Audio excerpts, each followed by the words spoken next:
Olá pessoal, tudo bem? Sejam bem-vindos ao nosso estudo semanal das Escrituras com o Manual Vem Segue-me. Nós estamos seguindo o Manual Vem Segue-me, estudando especialmente o Velho Testamento, se bem que hoje nós vamos estudar a Pérola de Grande Valor, que é uma outra escritura sagrada que completa e complementa aquilo que a gente vai ver no Velho Testamento.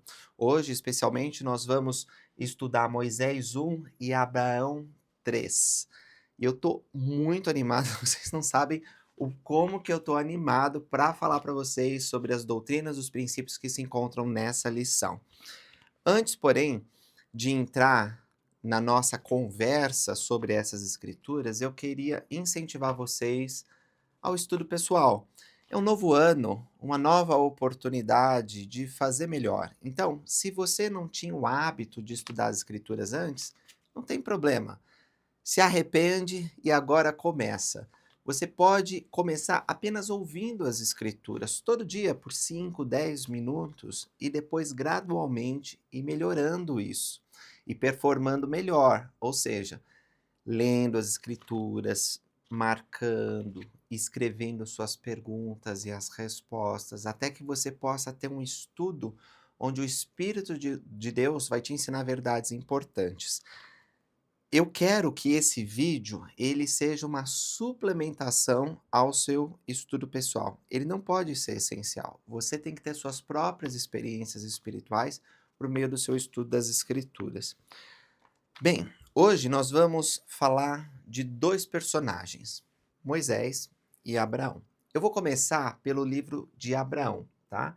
Abraão 3 é o livro que a gente vai começar a estudar e depois a gente vai para Moisés 1.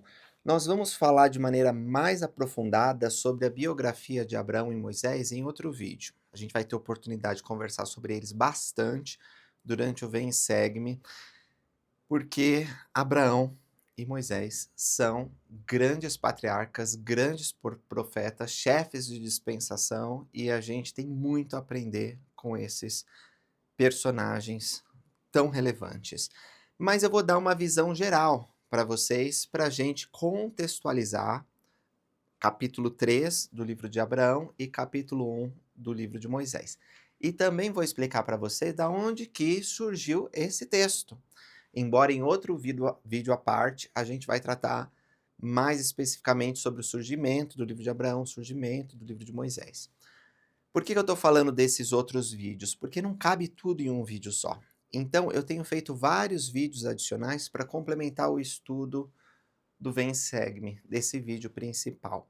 E eu tenho colocado esses vídeos de maneira sistematizada, de maneira organizada no meu blog. Eu recomendo vocês que acessem esse blog toda semana, chama discípulodosalvador.blogspot.com. E lá você vê que tem um estudo da Bíblia. Você vai aqui nos recursos, na semana que você está estudando, e você vai achar sugestões de leitura, Bíblia comparada com outras versões, os meus vídeos organizados de uma forma que seja fácil de achar, infográfico, figuras, muita coisa, até música baseada na lição da semana, você vai encontrar também.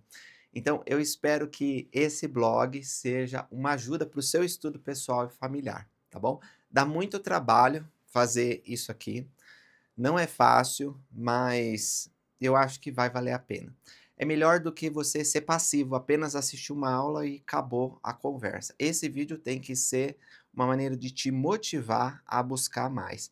E aqui eu estou dando alguns recursos que podem guiar o seu estudo, tá bom? Então vamos lá. Quem que foi Abraão?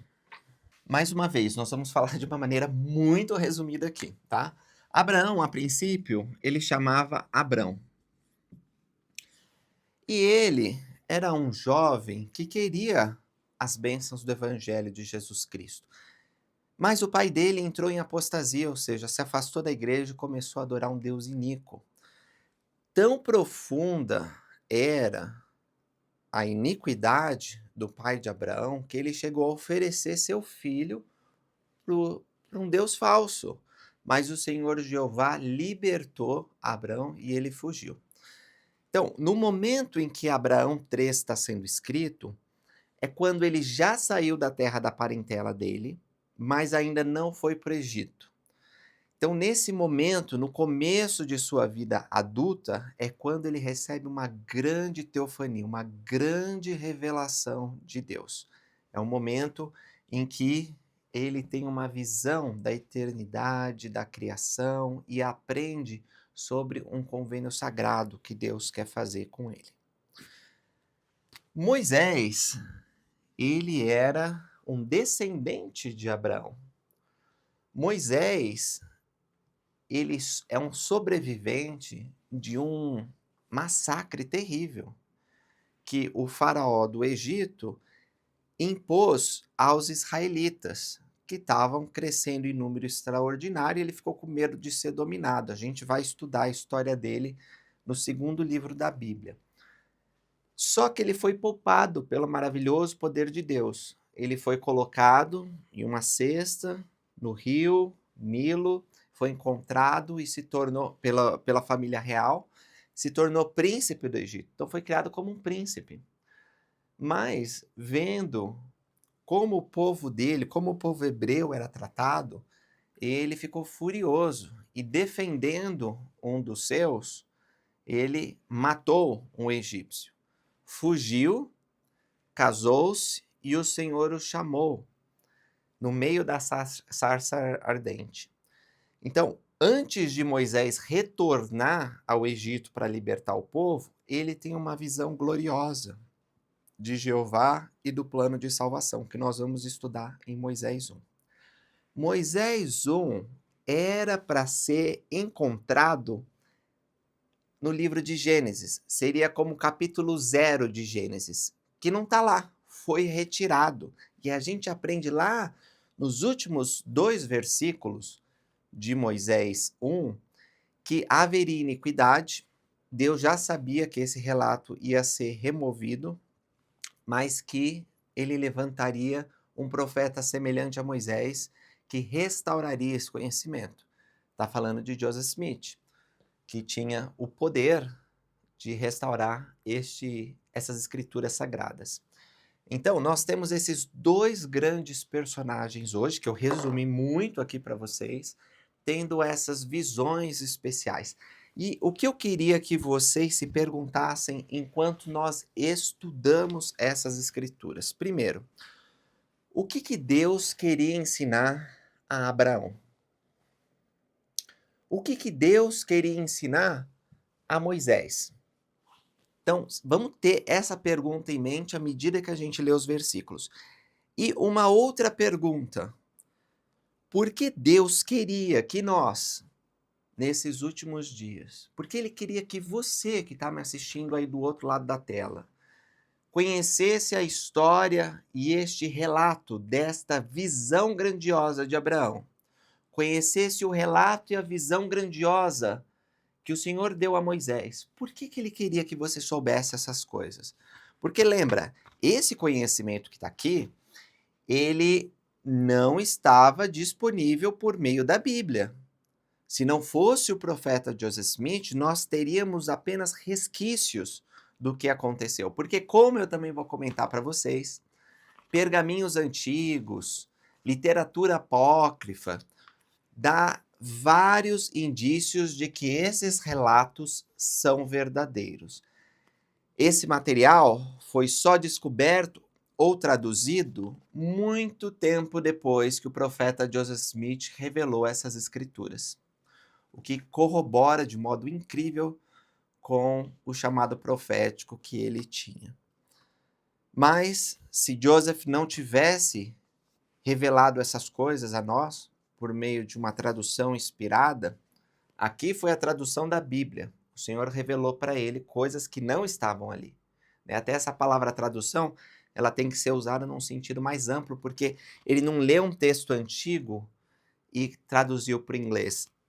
Estudando as escrituras, o Senhor mostrou mais, coisas que deveriam estar e não estavam. E aí ele escreveu. E no caso de Abraão, foi uma tradução de pergaminhos antigos, de registros antigos, que haviam sido disponibilizados ao profeta Joseph Smith por meio de uma compra que ele fez de múmias, aí tinha papiros ali, e ele traduziu. Não traduziu todos os registros, infelizmente ele foi assassinado, mas ele traduziu alguns, e nós temos o livro de Abraão, tá bom? Então, lembram das perguntas, né? Primeiro, o que que Deus quer ensinar para esses personagens e o que que Deus quer ensinar para nós? Porque ele preservou essas escrituras para o nosso benefício. Então vamos tentar responder essas questões. Você vai responder aí individualmente, eu vou responder aqui no meu estudo. Vamos abrir em Abraão 3, capítulo 3, né? Vamos abrir em Abraão 3, capítulo 3, versículo 1. Ok, o resumo do capítulo diz assim: Abraão aprende acerca do sol, da lua e das estrelas, por meio do Urim-Tumim. O Senhor revela-lhe a natureza eterna dos espíritos.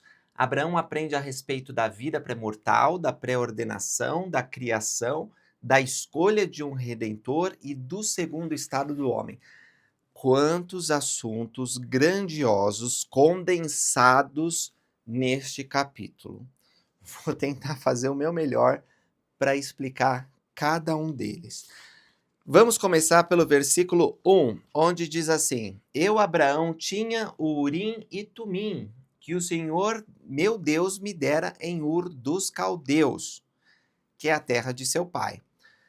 Urim Tumim, você já ouviu falar sobre isso? Com certeza, se você é membro da Igreja de Jesus Cristo dos Santos Últimos Dias há algum tempo, você já ouviu falar. Sabe que Urim Tumim está associado à tradução do livro de Mórmon. Joseph Smith usou o Urim Tumim como parte do processo de tradução do livro de Mórmon.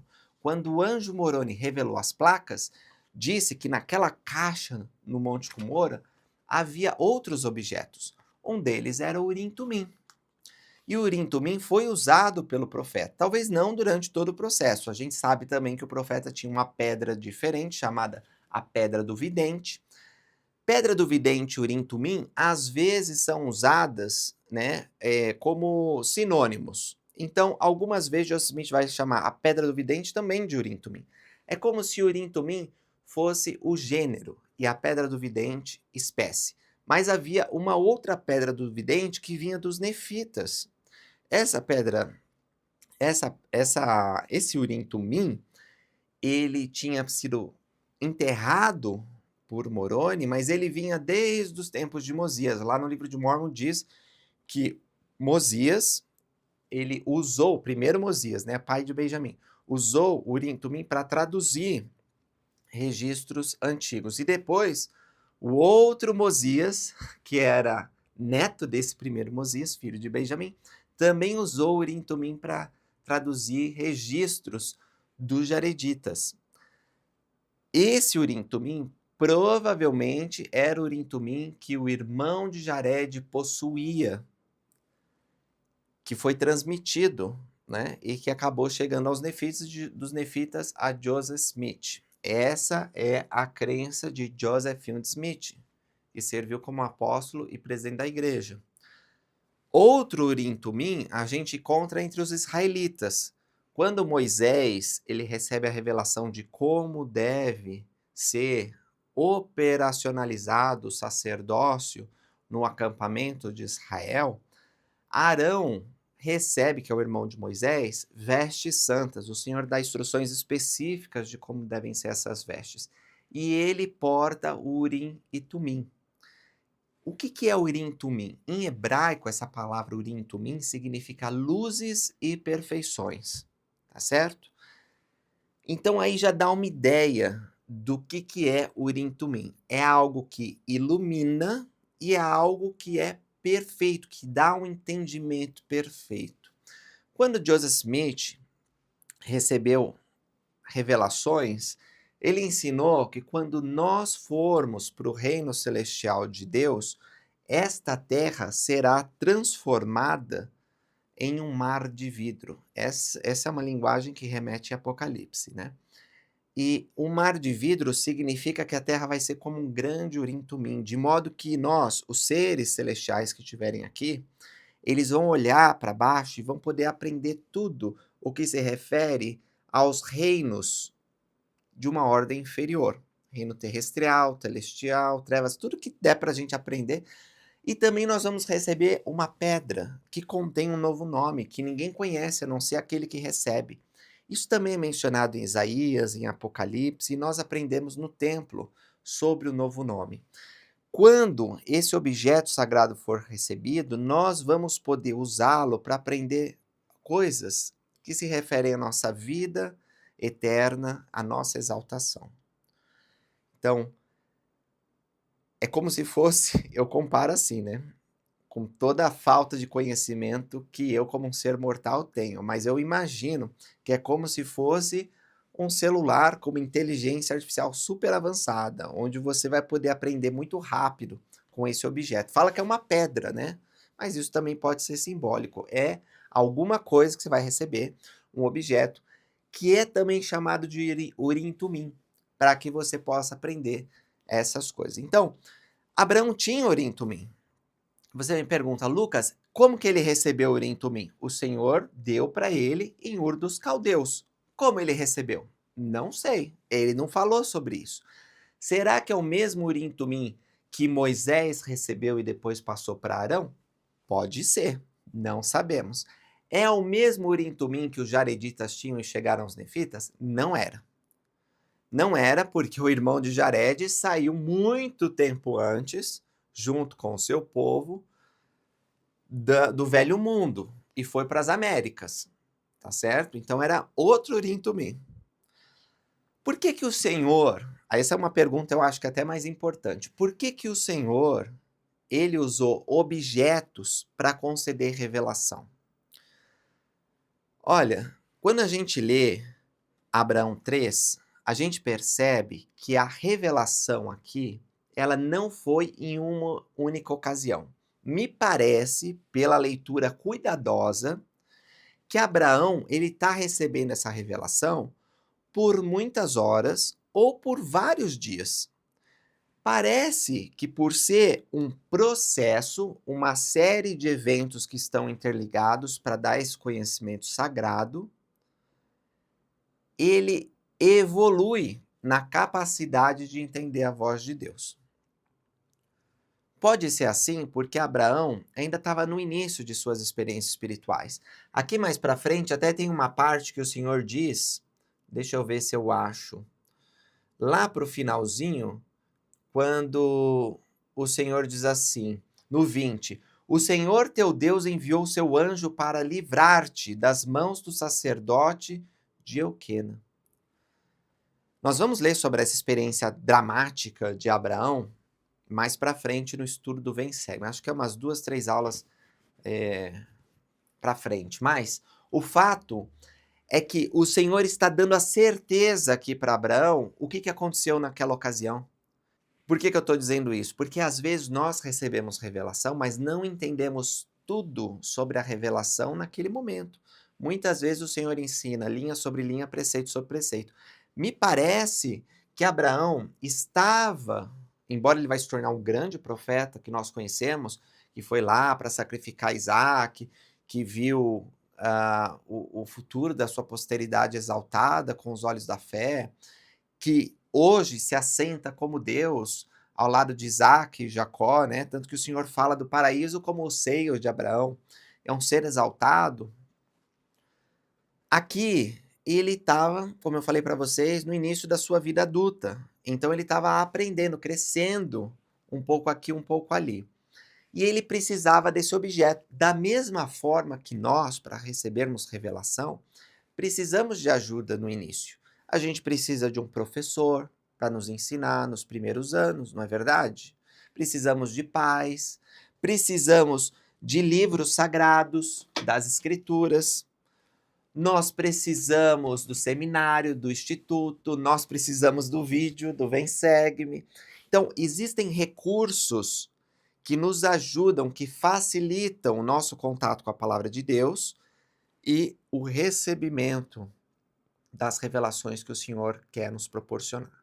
Depois de um tempo, a gente começa a andar com mais confiança na presença de Deus, de modo que a gente reconhece a voz dele sem o uso de certos objetos. A gente consegue falar com Deus diretamente, ele fala conosco diretamente. Isso não significa que uma criança não possa falar com Deus, ou que nos primeiros anos da nossa conversão a gente não possa falar com Deus, não é isso que eu estou dizendo. Eu só estou falando que o nosso entendimento das coisas espirituais, ele avança à medida que nossa maturidade espiritual cresce. E muitos dos profetas do passado e do povo de Israel precisavam de coisas físicas para entender as coisas espirituais. O Senhor usava símbolos, e ele ainda usa, para que nós, com entendimento limitado por causa do véu, possamos entender coisas que muitas vezes fogem à compreensão, à razão humana. Então, essa é só uma tentativa de explicar o motivo pelo qual Abraão está usando Urim e Tumim. Porém, meus irmãos e irmãs, como eu falei para vocês, parece que essa revelação não foi dada só de uma vez, embora esteja só em um capítulo. Vocês vão ver que mais para frente ele não cita mais Urim e Tumim, né? Aqui, ó. No versículo 4, ele diz que pelo Urim e Tumim ele entendeu algumas coisas que eu vou explicar para vocês sobre o cosmos, e depois parece que o Senhor fala diretamente a ele, ó, no 6, e o Senhor disse-me, né? E mais para frente, no 11, falei com o Senhor face a face, como um homem fala com o outro, e ele falou-me das obras de suas mãos, que suas mãos haviam feito. Você percebe que ele já não está usando mais esse objeto, pelo menos não está explícito aqui, mas ele já partiu para uma visão celestial, talvez até muito mais que uma visão, né? Porque está falando que falou com o Senhor face a face. Aqui é uma visitação. Uma coisa é você ver na sua mente, a sua mente se expandir e você ter essas impressões espirituais. Outra coisa é você falar face a face com alguém, não é? Então é uma visitação. A primeira visão a gente chama de primeira visão. Eu gosto muito do que o Dale Bradford fala sobre isso. Ele diz que não foi uma visão, foi uma visitação. Quando Joseph Smith viu o pai e o filho, eles estavam literalmente ali. Não aconteceu apenas na mente dele. E não tem nenhum problema a gente chamar de primeira visão, tá bom? Mas eu acho que a gente tem que ter essa perspectiva de que essas coisas realmente aconteceram. Abraão e Moisés viram Deus face a face, e eles citam isso no relato deles, para que a gente não tenha dúvida de que eles estiveram na presença de Deus. Ok, vamos estudar aqui versículo por versículo o que aconteceu, o que Abraão está vendo então. Primeira coisa, no versículo 2, 3, 9 e 16, vocês vão ver a palavra, ou vocês vão ver referência, né? Às vezes não a palavra explícita, mas referência a Kolob. Diz assim: e vi as estrelas e elas eram muito grandes, e vi que uma delas estava mais perto do trono de Deus. Vou anotando isso aqui, porque eu acho que é importante para a gente entender o que Abraão está querendo dizer. Então, ó, Kolob, primeiro, é uma estrela, e essa estrela está mais próxima. Estas são as que regem. Então, ele viu várias estrelas que tinham essa característica de governo, de reger. E o nome da grande havia... Então, aqui, ó, tá o trono de Deus, tá bom? Aqui tá o trono de Deus, ó. Esse daqui é o trono de Deus. O que ele viu? Ele viu que tinha uma estrela que era próxima e era a maior de todas. E essa era chamada Kolob, tá bom? E ele viu outras estrelas que estavam lá próximas também, que tinham outros nomes. Mas a que estava mais perto era chamada Kolob.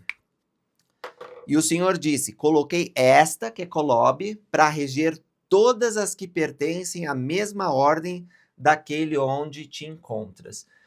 E o Senhor disse-me pelo Urim Tumim que Kolob seguia em suas revoluções o padrão do Senhor quanto às suas épocas e estações, e que uma revolução era um dia para o Senhor, segundo a sua maneira de calcular, sendo 1000 anos conforme o tempo designado para onde te encontras. Esse é o cálculo do tempo do Senhor de acordo com o cálculo de Kolob. Eu já vou falar com relação ao tempo, Talvez até faça um vídeo adicional falando sobre isso. Mas eu não queria que vocês se prendessem a esses detalhes neste momento. Eu queria que vocês entendessem primeiro sobre Kolob, tá bom? Então, o que está falando basicamente nisso é que Kolob tem uma resolução determinada, que é um dia. E que se a gente comparar essa resolução com a Terra, onde nós nos encontramos, é 1000 anos, tá certo? Então, um dia para Kolob é 1000 anos na Terra. É isso que ele está querendo dizer.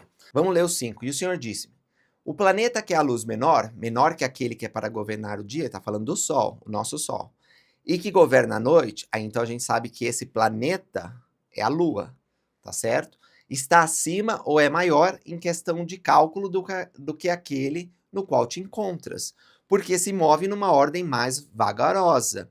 Isto é, segue a ordem porque ele fica acima da Terra na qual te encontras. Portanto, o cálculo de seu tempo não é tão grande no que se refere ao número de seus dias, de meses e anos.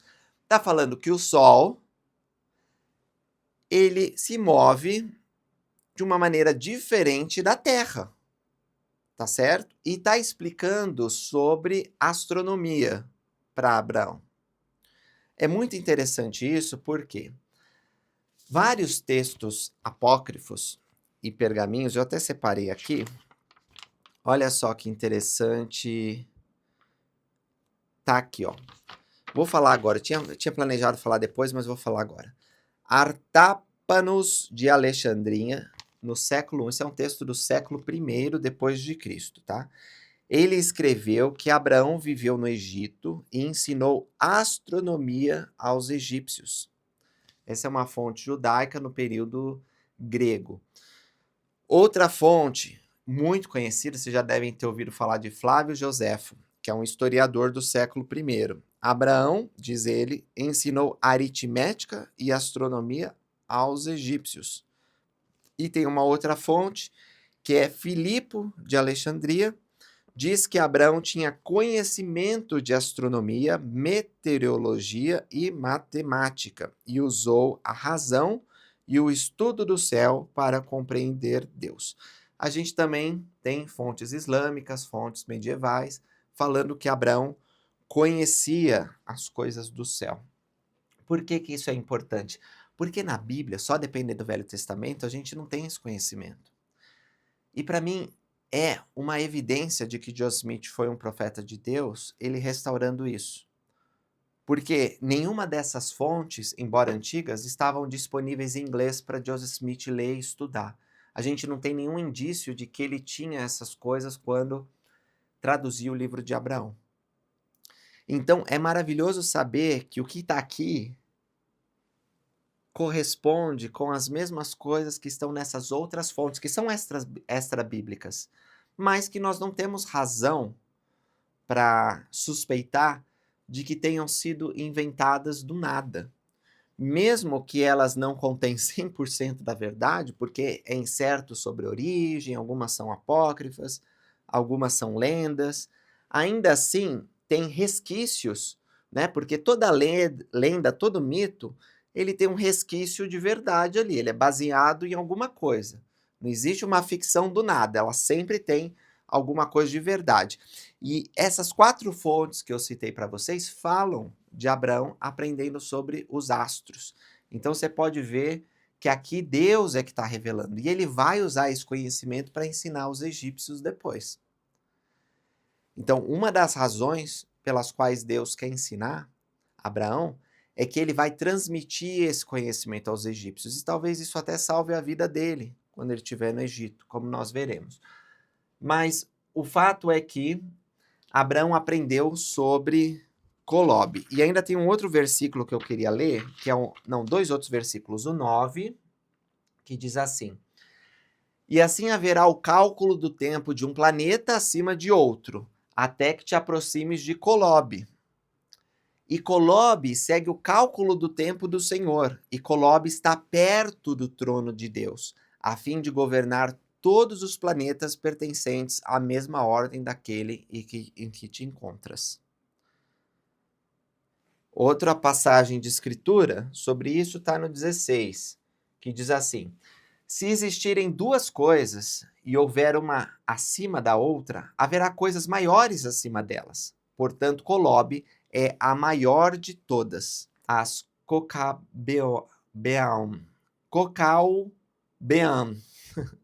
que vistes, porque aqui está mais próxima de mim. Vamos colocar aqui, ó. Então, ela segue o tempo de Deus, né? A gente aprendeu isso. Repete que ela é a mais próxima do trono de Deus. E qual uma outra característica que a gente podia extrair aqui? Que ela é a maior de todas as Cocaubeam.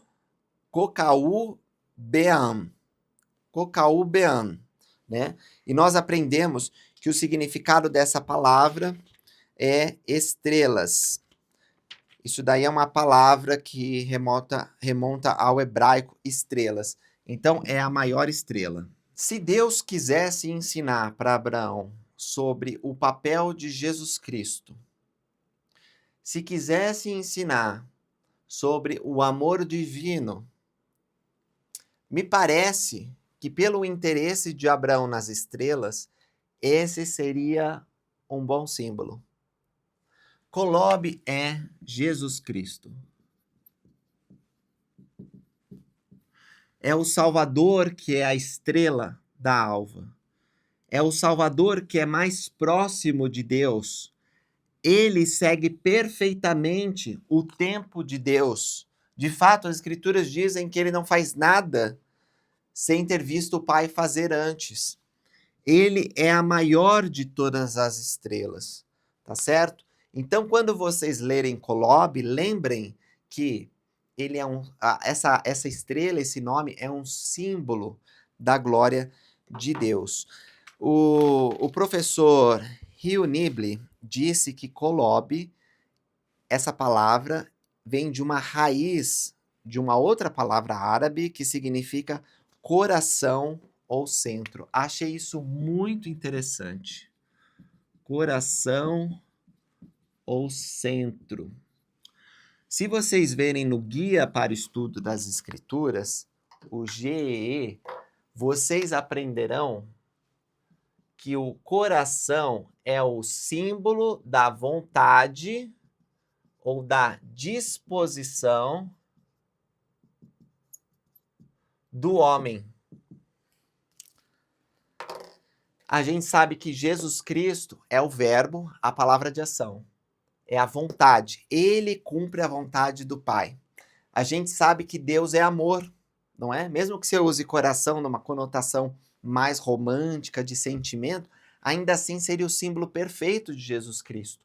Jesus é o coração, no sentido de que ele cumpre a vontade de Deus e que ele expressa toda a misericórdia de Deus. É ele que traz a misericórdia de Deus. Então, é um símbolo perfeito, a palavra Colobe. Muitas pessoas, quando leem o livro de Abraão, tentam achar os aspectos da astronomia, né, do que ele apresenta sobre o cosmos. E é legal fazer isso. A gente pode ficar especulando, a gente pode pegar os facsímiles ali, a gente pode pegar outras literaturas que existem do mundo antigo e tentar falar sobre as revoluções, os tempos, as estações. Mas o que a gente não pode fazer, meus irmãos, é perder de vista a seguinte verdade. Deus, ele quer ensinar sobre Jesus Cristo. Tudo o que ele transmite ao homem é para nos ensinar sobre o caminho da salvação. E o caminho da salvação é Jesus Cristo. Os profetas da antiguidade, do Velho Testamento, ensinaram sobre Jesus Cristo. Eu sei que isso não está tão claro numa leitura seca do Velho Testamento, mas junto com as escrituras da restauração e com as revelações dos profetas modernos, isso fica muito claro. Jesus, ele está em todas as páginas. É só a gente ter os olhos para ver. E eu vou fazer esse exercício com vocês à medida que a gente vai estudando. Então, vamos voltar lá para o versículo 4. E o Senhor disse-me pelo Urim Tumim que Colobe seguia em suas revoluções o padrão do Senhor, quanto às suas épocas e estações. que uma revolução era um dia para o Senhor segundo sua maneira de calcular, sendo 1000 anos conforme o tempo designado para onde te encontras. Esse é o cálculo do tempo do Senhor, de acordo com o cálculo de Colobe. Vamos continuar. O Senhor disse-me: o planeta que é a luz menor, menor que aquele que é para governar o dia e que governa a noite, está acima ou é maior em questão de cálculo do que aquele no qual te encontras, que é a Terra, porque se move numa ordem mais vagarosa. Isso segue a ordem, porque ele fica acima da Terra na qual te encontras. Portanto, o cálculo de seu tempo não é tão grande no que se refere ao número de seus dias, e de meses e de anos. E o Senhor disse-me: ora, Abrão, estes 2 fatos existem, eis que teus olhos veem.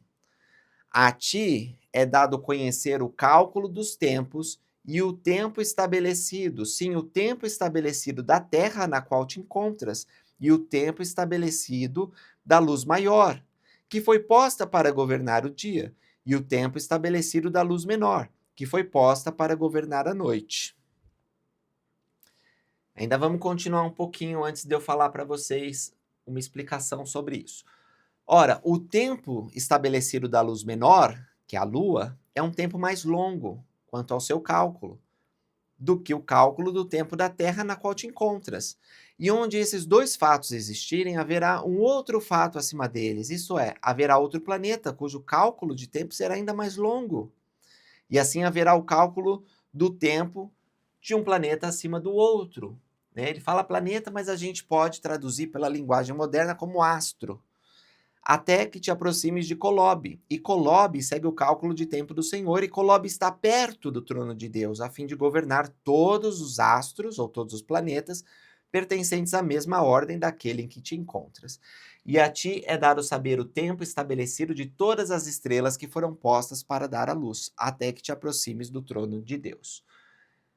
Bem, eu sei que pode ser uma linguagem difícil de entender, mas eu queria que a gente focasse aqui no versículo 6, quando ele fala que esses 2 fatos existem.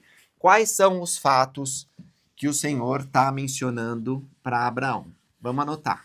O primeiro fato é o tempo. O segundo fato mencionado pelo Senhor é a hierarquia. Sobre o tempo, o Senhor falou do cálculo. E sobre a hierarquia, o Senhor falou sobre o governo. Isso aqui, meus irmãos e irmãs, está revelando para ele, para Abraão, a ordem do universo. O Senhor está dizendo para Abraão de forma bem clara: Abraão, tem 2 coisas que são fatos, tá bom? Fato é um acontecimento, então é algo que acontece, algo que existe, um fato.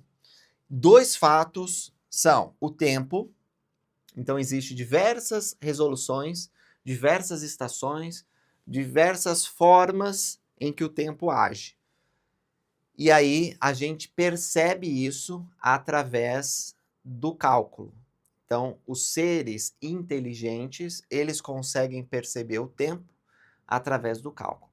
E dependendo de onde o astro se encontra, na vasta criação de Deus, o cálculo difere. Deus, que está no centro, não tem tempo, não é? Ele não fala que Deus tem tempo, ele fala que Colobe segue o tempo de Deus e que as outras têm outras resoluções, até chegar na Terra, que é 1000 anos, tá certo? Comparado a Deus. Mas eu não queria que vocês caíssem na imaturidade, eu diria assim, de pensar que tudo que está aqui no livro de Abraão deve ser entendido de forma literal. Como se Deus contasse realmente um dia para ele de 24 horas, sendo 1000 anos para nós. Então, se fosse assim, quando fosse, sei lá, o ano 0 da nossa cronologia, e nós estamos no ano 2025, teria passado assim 2 dias e pouco para Deus. Não, gente, não é esse tipo de leitura que eu acho que nós devemos ter. Abraão, ele está recebendo os ensinamentos da forma como a cultura dele o permite entender de uma maneira a compreender Jesus Cristo e o plano divino. Então, existem alguns aspectos dessa visão que Abraão ele tem para que ele possa chegar mais próximo do entendimento de seu potencial divino por meio de Jesus Cristo. E também tem uma outra coisa. A transmissão desse conhecimento se dá numa linguagem em que o seu público mais imediato possa entender. Quando ele vai para o Egito e ele ensina algumas dessas coisas, não todas, mas ensina algumas dessas coisas, ele fala de uma maneira em que aquele povo vai perceber e vai entender. Agora, independentemente do simbolismo que se possa extrair daqui, esses são fatos universais, fatos do cosmo. Sempre existe uma hierarquia. Deus é o maior de todos, Jesus está ao seu lado, e aí há outros poderes, outros domínios, outros astros, outros planetas, outras estrelas, todos subordinados a Deus. Tá? Então aqui são dois princípios da ordem do universo que ele revela. Então quando ele fala esses dois fatos, vocês estiverem lendo esse conjunto de versículos que eu dei, lembra que Jesus, Deus, né, nosso Pai Celestial, quer ensinar para Abraão que existe um tempo e existe uma hierarquia. Que o Senhor nos deu a inteligência e a capacidade para aprender sobre as coisas divinas e que nós temos que nos submeter à sua vontade. Assim, eu, Abraão, falei com o Senhor face a face, como um homem fala com o outro. E ele falou-me das obras que suas mãos haviam feito. Estabelecido esses princípios, esses fatos, Abraão vai poder prosseguir em sua visão da eternidade. Meu filho, não é lindo quando o Senhor do universo, que tem todo o poder, que mostrou coisas tão grandiosas a Abraão, mostrou as revoluções, os astros. Só imagina como deve ter sido essa visão. E aí ele, que é o Senhor do universo, que tem todo o poder, diz: meu filho. Parece que uma vez só não bastava para Abraão acreditar, né? Então o Senhor repetiu: meu filho. E a sua mão, a mão de Deus, estava estendida. Eis que te mostrarei todas elas. Uau! Que incrível! Tudo aquilo que Abraão começou a aprender com Urim Tumim, agora face a face, com a mão de Deus estendida, ele poderia ver. E Deus coloca as mãos sobre os olhos de Abraão. E o que ele vê? E vi aquelas coisas que suas mãos haviam feito, e eram muitas, e elas multiplicaram-se ante meus olhos, e não consegui ver seu fim. Eu amo essa passagem de escritura. Eu simplesmente amo essa passagem de escritura, porque mostra como Deus é grandioso, poderoso. A teologia de outras denominações religiosas louvam Deus como o Senhor do cosmos, mas elas não possuem um versículo de escritura tão grandioso quanto esse, porque mostra que Deus não é apenas o Criador.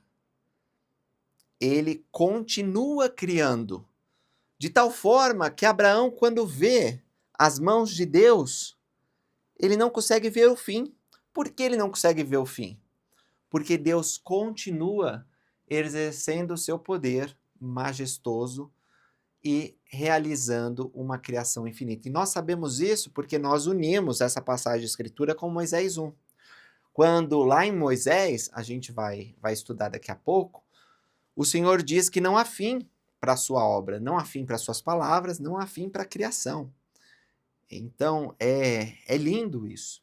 E aí nós temos algumas palavrinhas no versículo 13 que são diferentes, né? E eu vou anotar elas aqui na lousa para a gente ver o significado. Ok, temos essas palavras citadas nesse versículo e depois vamos ter algumas outras em outros versículos. Mas o que é Sineá? Sineá, nós aprendemos aqui que significa o sol. Kolob, nós aprendemos que é a estrela, ou a maior estrela, né?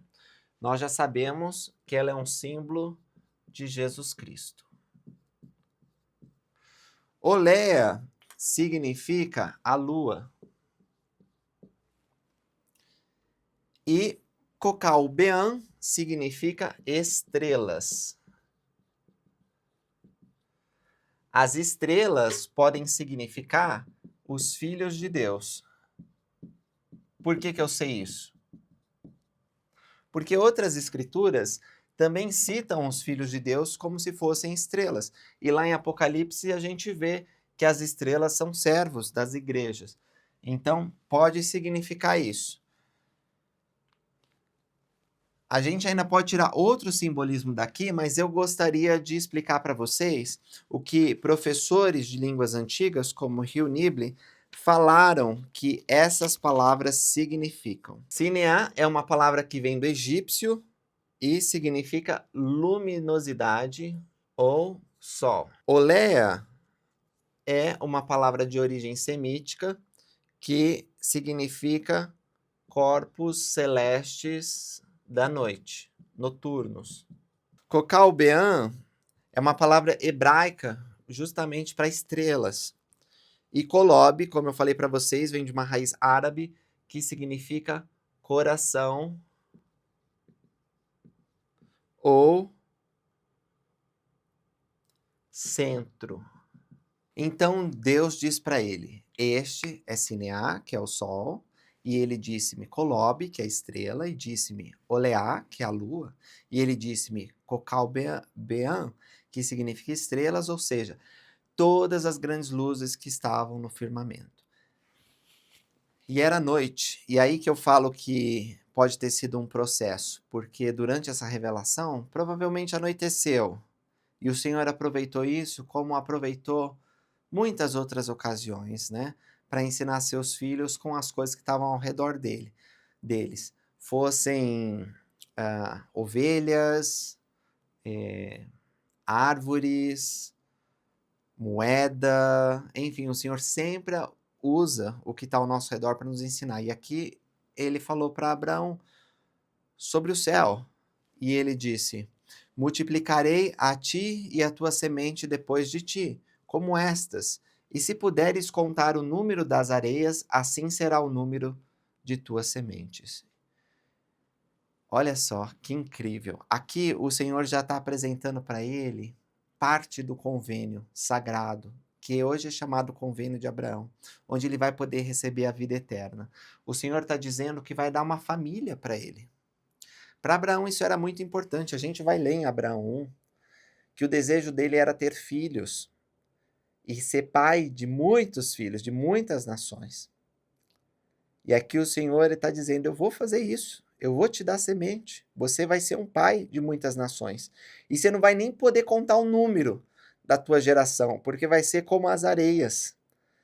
Assim vai ser o número da tua semente. No contexto cósmico, quando a gente está estudando sobre esses nomes, revoluções, tempo, a gente pode se perder se a gente não prestar atenção nesses versículos centrais. E eu acho que o 14 e o 15 são versículos centrais para entender toda essa visão.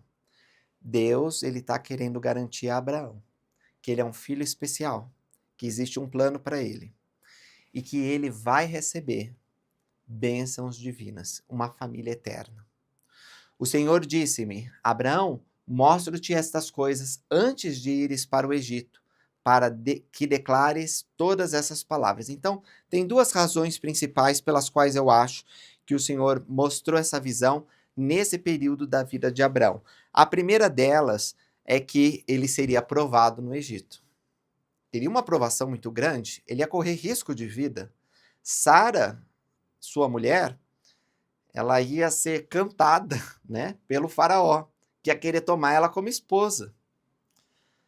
Abraão ia passar uns apuros e ele precisava dessa garantia divina de que o Senhor abençoaria, que ele teria uma família eterna e que no final ele poderia ser salvo no maravilhoso reino de Deus. E eu acho que também nós precisamos adquirir essa certeza para lidar melhor com as provações que virão.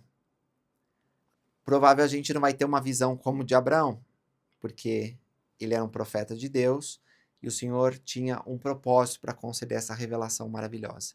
Mas nós temos essa escritura para nos ajudar. E nós temos nossa bênção patriarcal e muitas outras revelações. O Senhor pode garantir que você é um filho especial de Deus. E se você lembrar dessa conexão divina, que Ele tem um plano para a tua vida que inclui uma família eterna, vai ser mais fácil passar pelas provações. Isso inclui as pessoas que estão solteiras, que ainda não acharam uma pessoa especial, os casais que não têm filhos, e até aqueles casais que têm filhos, mas por algum motivo seus filhos faleceram, se rebelaram, não estão com eles hoje.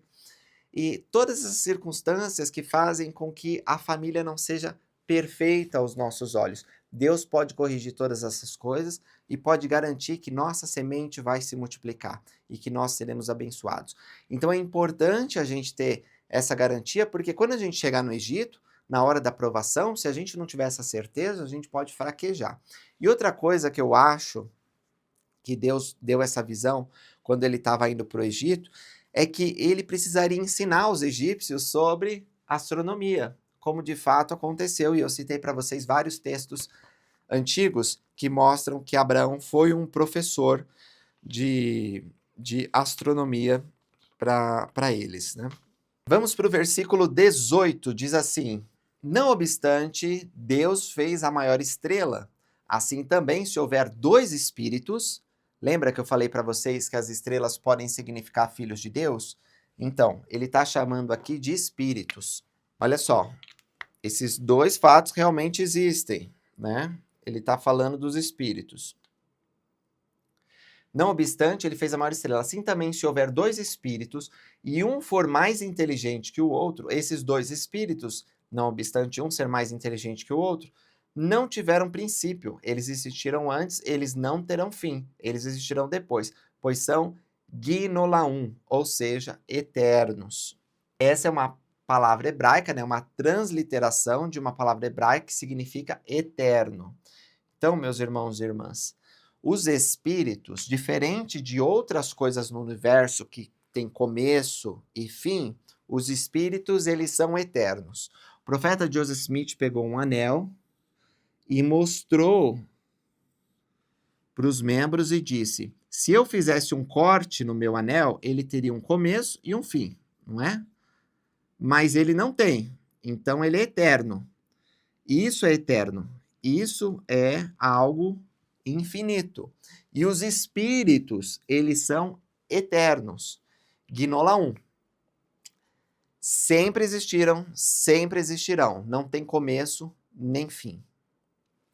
O Senhor disse-me, esses dois fatos realmente existem. Olha, ele está apresentando dois fatos.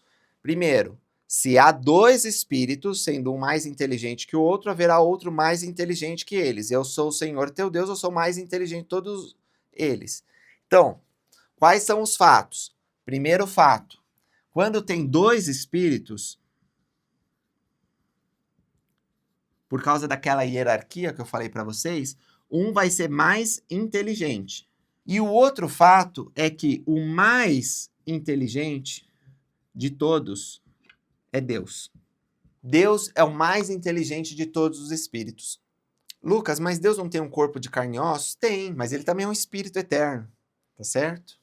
O fato de ter um corpo de carne e ossos perfeito não tira o espírito dele, o espírito está unido ao corpo. Todos nós, antes de ganharmos um corpo de carne e ossos, éramos espíritos. E antes de sermos espíritos, gerados espiritualmente, nós sempre existimos, porque nós somos eternos. A gente não sabe exatamente como que é, né? A gente chama de inteligência, mas a gente não sabe muito bem o que é inteligência. Essa é uma conversa para um outro dia, que a gente pode se aprofundar nisso aí, ou especular alguma coisa. Aí diz que o Senhor o libertou e diz assim: eu habito no meio de todos eles, ou seja, dos anjos, desses espíritos que servem na presença de Deus. Agora, portanto, desci até ti para anunciar-te as obras de minhas mãos, pelas quais minha sabedoria supera de todos eles, ou seja, ele é o mais inteligente, pois reino nos céus acima e na terra abaixo, com toda a sabedoria e prudência, sobre todas as inteligências que teus olhos viram desde o princípio. Desci no princípio, no meio de todas as inteligências que viste. Aí Abraão, ele vai fazer uma pausa para explicar parte dessa visão que ele não havia contado antes, porque ele viu a pré-mortalidade. E ele viu quando o Senhor desceu no meio desses espíritos.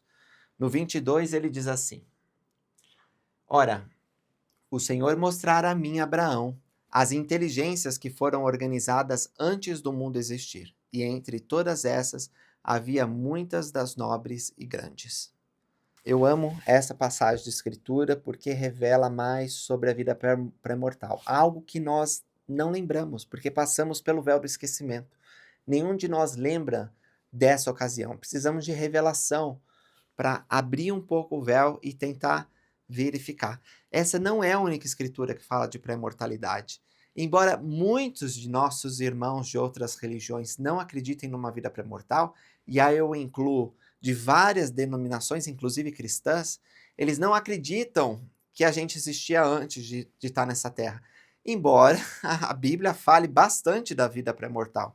Lembro para vocês que Jeremias foi chamado antes de nascer. Lembro para vocês que no livro de Jó, os filhos de Deus se regozijaram quando ele criou a terra. Ora, como que nós vamos nos regozijar se nós não existimos? Como que Jeremias vai ser chamado profeta se ele ainda não foi formado no ventre da mãe? E como que os discípulos de Cristo, vendo aquele homem cego, dizem: Senhor, foi ele que pecou antes de nascer? Quer dizer, eles acreditavam numa vida pré-mortal. E nós sabemos que, de fato, nós existíamos antes de nascer, como espíritos, como inteligências. E quando Abraão viu, ele vai chamar de inteligências, mas depois ele passa a chamar de alma, né? Ele diz, essas almas. E aqui alma é sentido de espírito, tá? Não é aquela definição mais refinada que vai ter em Doutrina e Convênios 88, que a alma junto com o espírito, que o corpo junto com o espírito forma a alma do homem. Aqui é sinônimo de espírito. E aí ele vê aquilo, eu fico assim pensando, né? Que Abraão está contemplando aquela vastidão de personalidades, alguns dos quais já tinham evoluído, porque a alma, quando está falando da vida pré-mortal, ele diz que no princípio todos eram iguais. Isso está em Alma 13, tá? Depois você lê lá. No versículo 5, mais ou menos, diz que todos eram iguais. Agora, se todos eram iguais, como que Abraão fala que havia alguns que eram nobres e grandes? Porque o Senhor revelou para ele que esse fato existe, que alguns são mais inteligentes do que outros. É porque depois que nós somos gerados por Deus, alguns usaram o arbítrio que receberam lá no céu para escolher progredir, enquanto outros não. Não sei, passou um véu pela minha cabeça, eu não lembro. Mas não sei, alguns talvez ficavam voando e outros ficavam fazendo lição de casa. Não sei, meus irmãos e irmãs. O que eu sei é que alguns progrediram a tal ponto que se tornaram nobres e grandes. E isso que possibilitou Deus dar algumas pré-ordenações, pré-designações. Ele selecionou alguns espíritos que teriam papéis, que teriam responsabilidades neste mundo. E eu acho que Abraão estava lá admirado, vendo, nossa, esse é o grande Miguel, que será Adão. Este é Gabriel, que será Noé. Este é Melquisedeque, que vai ser o rei de Salém. E ele devia estar admirado. Talvez ele até tenha visto outros profetas que viriam depois dele. Moisés, José do Egito. Com certeza ele viu o Senhor Jesus Cristo, representado como Colobe, aquele que é o coração, que é a vontade de Deus. O primogênito, o primeiro. E aí, diante disso, o Senhor precisou chamar a atenção dele. E eu gosto disso. Porque ele, provavelmente distraído nessa grande visão, vendo as maiores personalidades que esse mundo receberia, percebe que Deus viu que essas almas eram boas e que Deus estava no meio deles. E disse assim: a estes farei meus governantes. Ele se encontrava entre aqueles que eram espíritos e viu que eles eram bons. Se a visão terminasse por aí, acho que Abraão já ia ficar muito grato de ter visto tantas coisas maravilhosas. Mas aí, eu imagino assim, né? Não sei se foi assim. Deus tocando assim Abraão. Ei, Abraão. Ei, Abraão. Tu és um deles. E aí Abraão olha e ele vê que ele está junto com esses nobres e grandes. Que ele também é um filho amado de Deus. Que ele foi pré-ordenado para uma missão especial aqui nessa terra. Ele também foi escolhido antes de nascer. E aí eu pergunto para você, meu irmão e minha irmã, será que você também foi escolhido antes de nascer? Será que você nasceu nesta época, no país em que nasceu, tendo as oportunidades que teve, por acaso? Ah, Lucas, mas a minha vida é muito difícil. Olha o outro lá como é mais feliz, como tem oportunidade. Pensa bem. Você tem a oportunidade de conhecer o Evangelho de Jesus Cristo. Não estou dizendo se nasceu no convênio ou fora do convênio. Você conhece agora o Evangelho de Jesus Cristo. Provavelmente você está me assistindo, você é membro da igreja, ou está em vias de se tornar membro da Igreja de Jesus Cristo Santo dos últimos dias. Que bênção! Milhões, bilhões de pessoas não têm essa oportunidade, você tem. De conhecer os convênios de Deus. Você tem a oportunidade de adorar a Deus segundo a sua consciência. A vida é difícil, tem doenças, provações, tem dificuldade financeira, tem guerras, é complicado, mas ainda assim você pode respirar, você pode ter suas experiências, pode ter momentos de alegria, pode conviver com outros filhos de Deus. Que bênção! Então, será que você também não estava naquele conselho? Será que você consegue se visualizar? Sabe, a primeira vez que eu tive uma impressão semelhante à de Abraão foi quando eu recebi minha bênção patriarcal. Tinha 16 anos quando aquele patriarca que não era da minha ala, né? Eu tive que ir para uma outra ala para receber. Quando ele colocou as mãos sobre minha cabeça, ele me falou um pouco sobre minha vida pré-mortal. E demorou um ano para que eu recebesse a carta por escrito, né? A minha bênção por escrito. Mas uma coisa que me acompanhou desde o momento em que eu recebi minha bênção patriarcal foi a impressão de que Deus me conhecia e de que no conselho pré-mortal, que todos nós participamos, inclusive você, Deus estava ao meu lado. Ele usa essas palavras na bênção patriarcal. E para mim foi uma mensagem muito forte. Quando diz assim, ele estava no meio.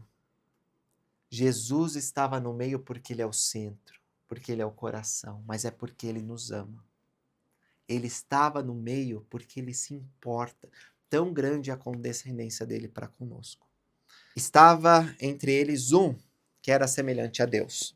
Ele disse aos que se achavam com ele: desceremos, pois há espaço lá, e tomaremos destes materiais e faremos uma terra onde estes possam habitar.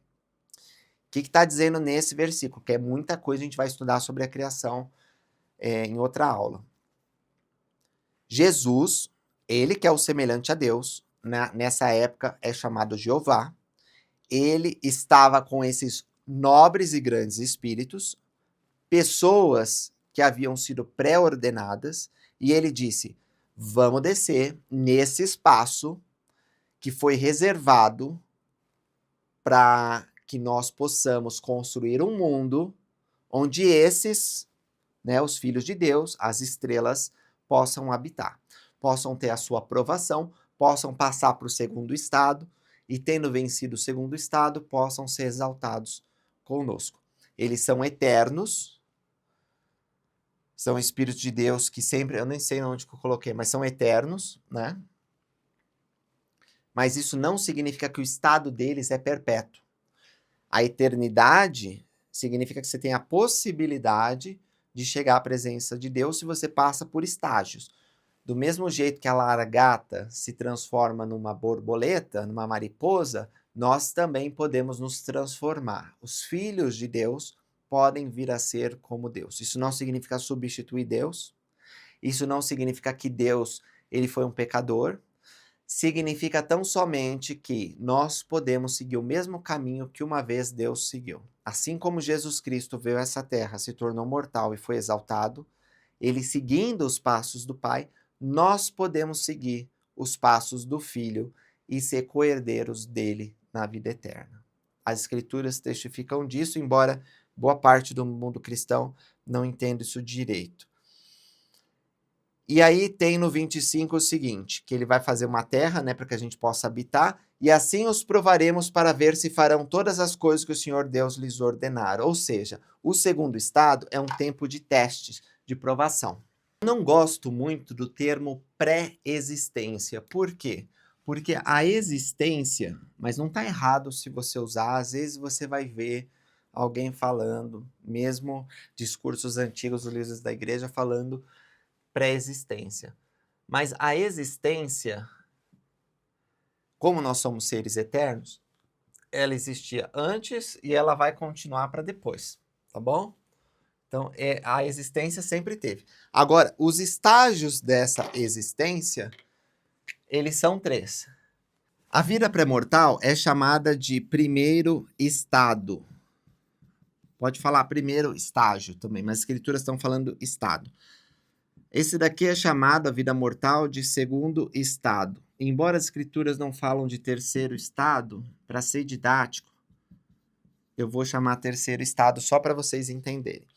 Então, na vida pré-mortal, nós éramos espíritos. Na vida mortal, nós temos a oportunidade de ganhar um corpo de carne e ossos. Por um breve período, nós perderemos esse corpo indo para o mundo espiritual.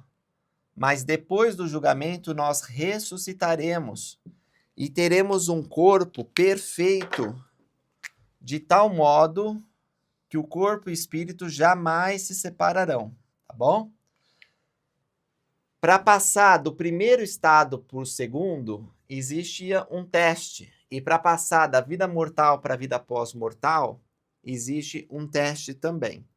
Existem filhos de Deus que não foram aprovados na vida pré-mortal. E eles não passaram para o segundo estado, mas foram condenados às trevas.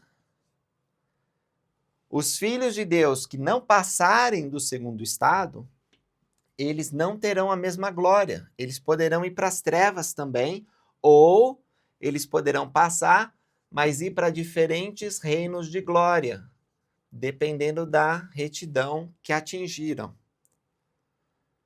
Então, o que está dizendo aqui é o seguinte, ó, os que guardarem o primeiro estado, a vida pré-mortal, vão receber um acréscimo. Qual é o acréscimo? A oportunidade de vir a essa terra, ganhar um corpo como o nosso Pai Celestial tem, né? A semelhança do que o nosso Pai Celestial tem. Ser provados, ter nossas experiências aqui na terra e poder galgar para a vida eterna. Sem passar para o primeiro estado, do primeiro estado, a gente não poderia chegar aqui.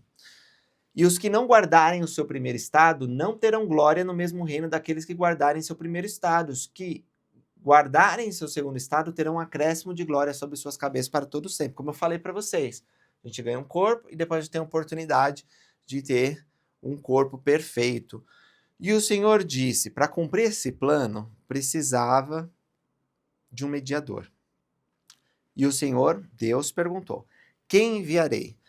E um semelhante ao filho do homem respondeu, eis-me aqui, envia-me. Por que filho do homem? Porque filho do homem de santidade, um homem exaltado que é nosso Pai Celestial Elohim. E o filho do homem é Jeová, Jesus Cristo. Ele disse, envia-me. E um outro respondeu e disse, eis-me aqui, envia-me. Quem que é esse outro? Esse outro é Lúcifer, que nós vamos estudar em outras passagens de escritura também. Mas esse outro é Satanás, ele vai se tornar Satanás. Ele quer destruir o plano de Deus porque ele quer a glória para si, ele quer salvar todo mundo, mas tirando a liberdade de escolha que nós já tínhamos. E ele disse: Eis-me aqui, envia-me. E o Senhor disse: Enviarei o primeiro, porque o primeiro queria fazer a vontade do Pai e queria cumprir o plano de salvação. E o segundo irou-se. Lúcifer se irou e não guardou o seu primeiro estado. Então ele foi para as trevas. Ele ainda não está nas trevas, porque o Senhor permite que ele fique aqui na terra, mas ele não tem um corpo. Ele é só um ser de espírito, bem como aqueles que seguiram ele. E naquele dia muitos o seguiram. Infelizmente, muitos seguiram Satanás. Então esse aqui é basicamente o plano de salvação que ele está aprendendo. Quando a gente entra na terra por meio do nascimento mortal, a gente passa pelo véu do esquecimento. Então a gente não lembra do que aconteceu ali. A gente precisa das escrituras e da revelação para poder ter um vislumbre. Bênção patriarcal, isso ajuda a gente a saber.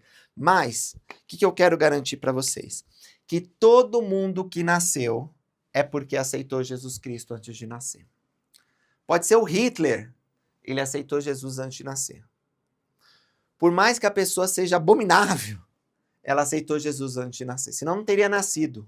Seria um espírito iníquo.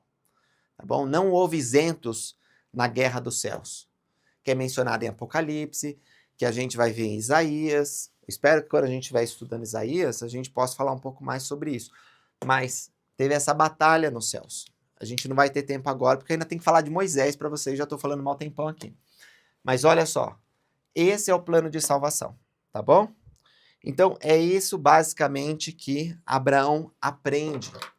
Lembra, o mais importante dessa visão é que o Senhor queria mostrar para Abraão que existia um plano para a vida dele. Esse plano incluía a família eterna. Incluía o retorno à presença dele por meio deste que foi escolhido, que é Jesus Cristo, que é o que está mais próximo de Deus, que é Kolob, que rege todas as coisas, que tem todo o poder. Então, quando ele estivesse no Egito, inseguro, com medo, ele podia lembrar que ele estava no meio dos nobres e grandes, que o Senhor o faria governante. Essa visão deu coragem para Abraão prosseguir. Ela pode inspirar e dar coragem para nós também. Beleza? Vamos para Moisés, que Moisés é muito bom também, vai complementar muita coisa que está aqui. Vocês estão animados ainda ou já pararam o vídeo? Olha lá, hein? Quero ver o comentário de vocês, aqueles que perseveraram até o final. Ok, pessoal, vamos direto aqui para as doutrinas do livro de Moisés, capítulo 1. As palavras de Deus que ele disse a Moisés. Numa ocasião em que Moisés foi arrebatado a uma montanha sumamente alta, nós não sabemos qual é essa montanha, porque o Senhor decide não revelar. A gente sabe que essa visão extraordinária aconteceu antes de Moisés ir para o Egito, falar com o faraó e libertar o povo de Israel. Então, é uma das primeiras teofanias que Moisés tem. E diz assim: E viu Deus face a face, e falou com ele, e a glória de Deus estava sobre Moisés. Portanto, Moisés podia suportar a sua presença. Isso aqui significa que ele foi elevado a uma condição especial. Ele foi arrebatado, ele foi transfigurado. E aí deixa eu explicar rapidinho para vocês o que é isso. A gente tem... Então, a ressurreição é a união do corpo e espírito para nunca mais se separar. A transfiguração, ela é uma mudança temporária para suportar visões da eternidade. Sem uma transfiguração, nós somos consumidos diante da presença de Deus. Não dá, por causa que a presença de Deus tem algo que as escrituras chamam de glória. A glória de Deus, ela é tão poderosa. Glória é luz, verdade, inteligência, poder, majestade. É representada por uma luz muito forte. Então, a gente não consegue ficar diante da presença de Deus. A gente é consumido. Quando Joseph Smith, na ocasião da primeira visitação, ele vê Deus, o Pai, ele disse que as árvores parecem como que pegando fogo. Todo o ambiente tem que ser transfigurado, inclusive ele, para suportar a presença de Deus. Senão ele morre. Nós morremos. Então precisa da transfiguração. Moisés, ele é transfigurado para ter essa visão. Abraão foi transfigurado. A gente vê Pedro, Tiago e João com Jesus no Monte da Transfiguração, onde eles têm que mudar a condição física por um breve momento para suportar a visão eterna de Deus. Agora, a transladação é diferente. O ser transladado, ele não volta, não é temporário no sentido de que ele vai voltar à condição mortal. O transladado, ele passa por uma mudança que é menor que a ressurreição, mas maior que a transfiguração. A cidade de Enoque, nós estudaremos, foi transladada, no sentido de que o povo foi arrebatado e houve uma mudança física, de forma que eles não morrem, eles não são sujeitos às vicissitudes da mortalidade. Eles vão ser transformados num final para seres ressurretos, mas sem passar para a morte como seres mortais passam. Seres transladados inclui o próprio Moisés e Elias, o profeta. Por quê? Por quê? Porque o Senhor quis, né? Eles tinham que levar essas chaves. Mas o fato é que não havia ressurreição antes de Jesus Cristo. Moroni, por exemplo, quando aparece para Joseph Smith, é um ser ressurreto, porque a ressurreição ela começou a partir do Salvador. Ele foi o primeiro a ressuscitar. Então, Cristo foi o primeiro, foi feito as primícias, primeiro a ressuscitar. Antes dele, não tinha ressurreição. Então, para transferir chaves, para cumprir determinadas funções que exigiam um corpo, os profetas tinham que ser transladados. Depois da ressurreição de Cristo, eles poderiam ser ou transladados, como no caso dos 3 nefitas e de João Amado, ou eles poderiam ser ressuscitados. Isso vai depender do que Deus quer que eles cumpram, né? Mas o fato é que existem essas mudanças no corpo. E aí, ele fala mais sobre a transfiguração que aconteceu no versículo 11. Vamos lá para o 11. Diz assim: meus próprios olhos contemplaram Deus, não porém meus olhos naturais, porque se ele fosse natural, sem essa transformação, ele seria consumido. Mas sim meus olhos espirituais. Mas não pense aqui que ele teve apenas uma visão na mente. Não foi isso. Ele deixa bem claro que ele viu Deus face a face. Porque meus olhos naturais não poderiam ter contemplado, pois eu teria fenecido e morrido. É isso que acontece. Se Deus apareceu hoje aqui entre nós, a gente morre. A menos que a gente seja preparado para estar diante da presença dele. Mas sua glória estava sobre mim e eu contemplei sua face, pois fui transfigurado diante dele. Então, para não confundir mais, eu coloquei aqui, ó, transfiguração, essa mudança temporária para suportar as visões da eternidade. A transladação é uma mudança no corpo que dura mais tempo, como a cidade de Enoque, como os 3 nefitas, como João Amado. E a ressurreição é o estado abençoado, em que o corpo e o espírito se unem para nunca mais se separar. E aí há diversos corpos ressuscitados, aqueles que são terrestriais, celestiais, celestiais, tá bom? Até agora, apenas os seres celestiais ressuscitaram, porque nós estamos na primeira ressurreição. Bem, vamos lá para o versículo 2, para vocês verem que não foi algo que aconteceu na mente de Moisés. E viu Deus face a face, e falou com ele, e a glória de Deus estava sobre Moisés, portanto Moisés podia suportar sua presença. É muito importante esse ponto, porque depois Satanás vai aparecer e Moisés vai reconhecer, mas espera aí, eu não fui nem transladado, né? Eu posso falar com você como homem natural? Cadê tua glória? Então é importante que Moisés percebe essa mudança física que acontece nele. E veja que foi face a face. Quando você fala com um amigo, quando você fala com o seu pai, sua mãe, com o seu irmão, olho a olho, não é? Pessoalmente. Não estou falando falar pela internet, não. Falar pessoalmente é desse modo. É o mesmo modo natural que você fala com alguém, face a face, é como Moisés estava falando. Depois, outras escrituras vão deixar isso mais claro. Moisés falava como um amigo fala com o outro. Tão grande era a intimidade que o Senhor Deus e Moisés tinham um com o outro. E Deus falou a Moisés dizendo: eis que eu sou o Senhor Deus Todo-Poderoso, e infinito é meu nome, pois eu sou sem princípio de dias ou sem fim de anos. Não é isso infinito? Lembra que eu falei para vocês daquele ciclo que o profeta Joseph Smith ensinou do anel? Deus é infinito. Ele não tem começo nem fim. Ele sempre existiu. Ele sempre foi Deus. Tá bom? Algumas pessoas nos acusam. Ah, você acredita que Deus foi um homem? A gente acredita sim. É verdade. Joseph Smith ensinou isso no final da vida dele. Nós acreditamos. Mas isso não significa que ele, em algum momento, tenha deixado de ser Deus. Assim como Jesus Cristo era Deus antes de nascer, foi Deus na terra durante a mortalidade, como homem, e continuou Deus depois, nós acreditamos que nosso Pai Celestial foi a mesma coisa. Então, aqueles que dizem que nós não acreditamos num Deus infinito, eles não conhecem essa escritura da nossa doutrina, que Deus é infinito, é eterno, é de eternidade em eternidade. Diz assim no versículo 4: Eis que tu és meu filho. Olha só, essa é a primeira vez que nós estamos vendo, nós vimos em Abraão, né? Mas aqui na visão de Moisés ele fala meu filho. Eu quero enfatizar isso porque tem uma lição importante. Essa é a primeira vez que ele fala meu filho, não é? Está no versículo 4. Meu filho Moisés, olha e mostrar-te-ei as obras de minhas mãos. Mas não todas. Lembra que Abraão não conseguiu ver? Moisés também não vai conseguir ver todas. Porque as minhas obras não têm fim, nem tampouco minhas palavras, porque jamais cessam. Maravilha isso, né? Tem um discurso do presidente Holland que ele usa isso como título, né? Minhas palavras jamais cessam.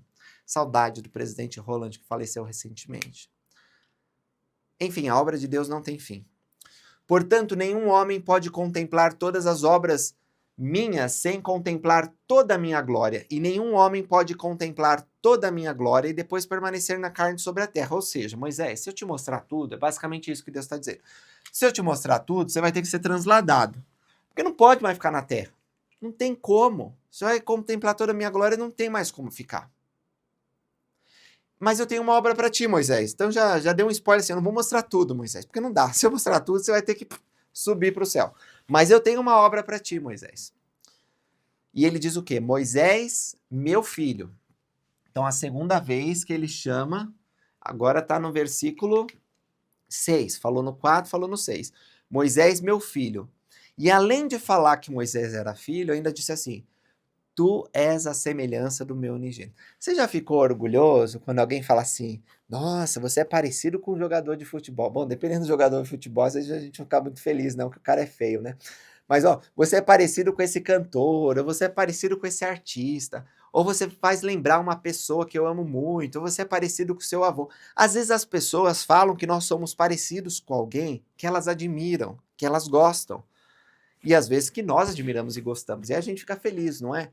Quando Moisés aprendeu que além de ser filho de Deus, ele era parecido com Jesus Cristo, o unigênito, que seria o Salvador, que era cheio de graça e verdade, como que ele deve ter se sentido?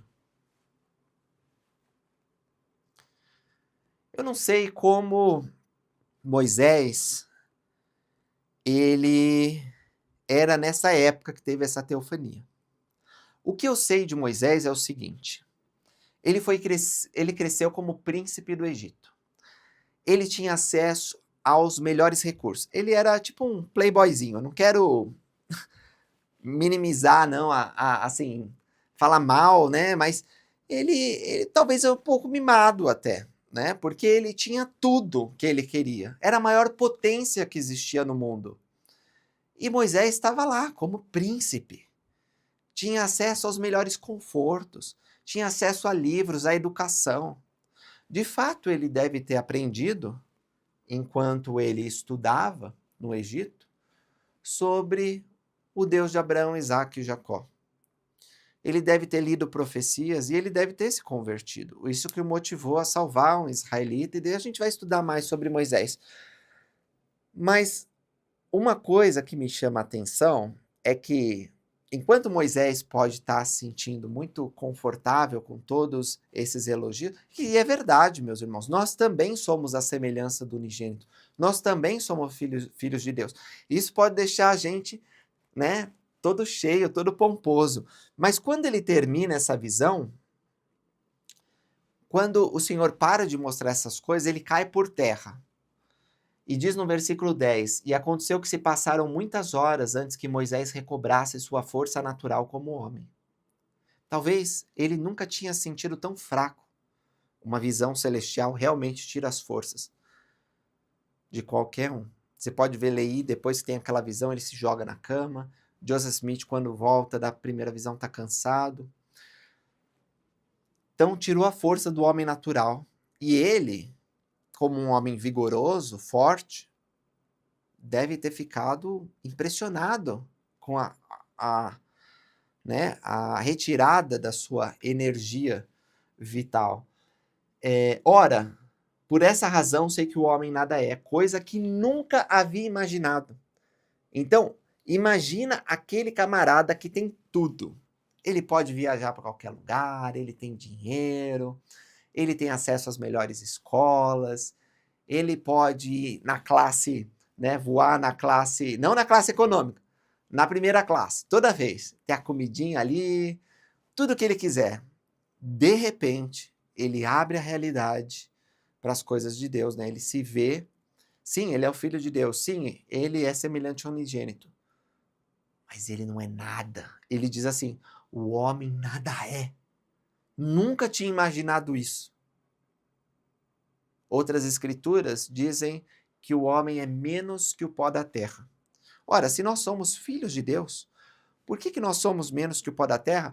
Lá em Elamã a gente aprende que o pó da terra, ele sempre obedece à voz de Deus. Mas o homem que é feito à semelhança de Deus, nem sempre.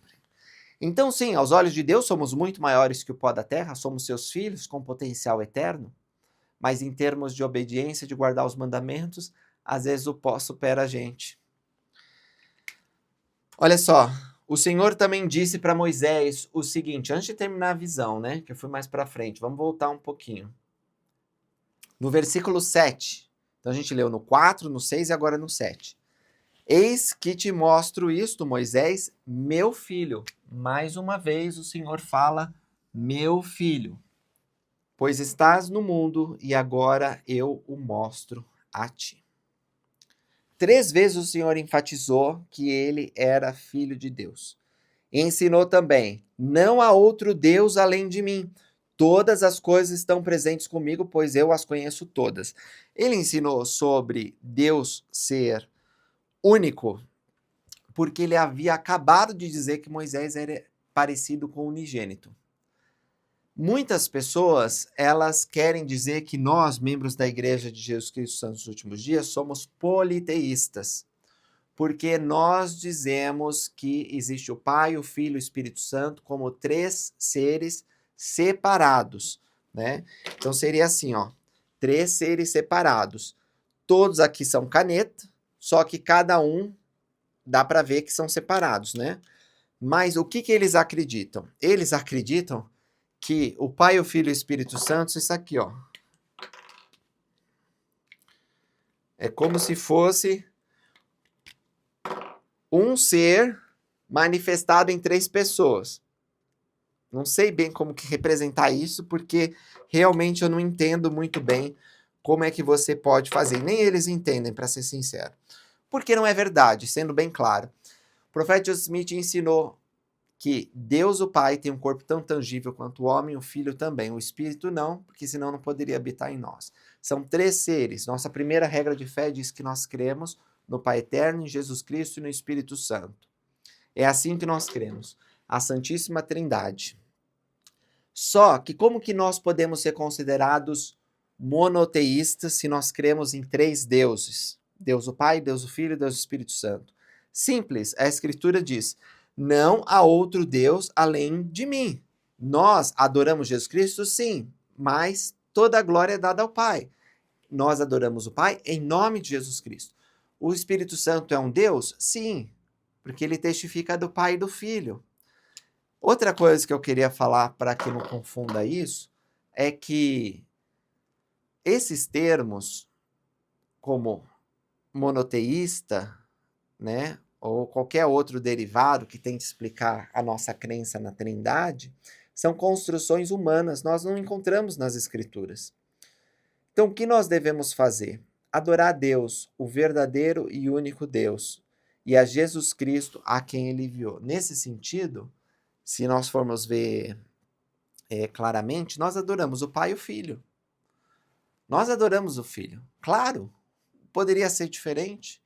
Quem adora o Filho, adora o Pai. E nesse sentido, somos monoteístas.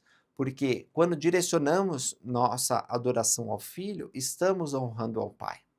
Esse pensamento não é estranho para os cristãos, embora seja um pouco estranho para o judaísmo e para o islamismo.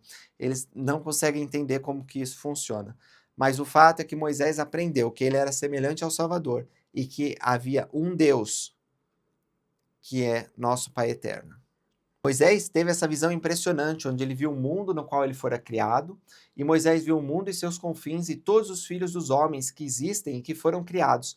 Ou seja, ele teve uma visão incrível de todas as pessoas. É uma coisa que a mente mortal não consegue conceber, mas ele estava transladado, então ele conseguia. E maravilhou-se e assombrou-se muito com isso. Ele, pensando que era a estrela do Egito, né, ficou impressionado. E a presença de Deus apartou-se de Moisés, como eu falei para vocês, e ele foi deixado sozinho. Ele caiu por terra e depois de muitas horas, ele recobrou a sua força natural como homem. E ele disse a si mesmo: agora sei que o homem nada é, coisa que nunca havia imaginado. E o 11 tem uma reflexão importante. Meus próprios olhos contemplaram a Deus. Não porém meus olhos naturais, mas meus olhos espirituais. Fui transfigurado diante dele. E aconteceu que quando Moisés pronunciou essas palavras, eis que Satanás veio tentá-lo, dizendo: Moisés, filho de homem, adora-me. Por que será que depois de experiências grandiosas, experiências espirituais, Satanás vem tentar? Às vezes você participou de uma bênção de saúde, saiu de uma conferência de estaca, teve uma entrevista, saiu do templo e vem Satanás te tentar. Por que ele procura ocasiões depois de um grande momento espiritual para nos destruir? Simplesmente porque ele quer tornar a gente miserável. Ele quer que a gente duvide das experiências espirituais e da alegria que a gente sentiu.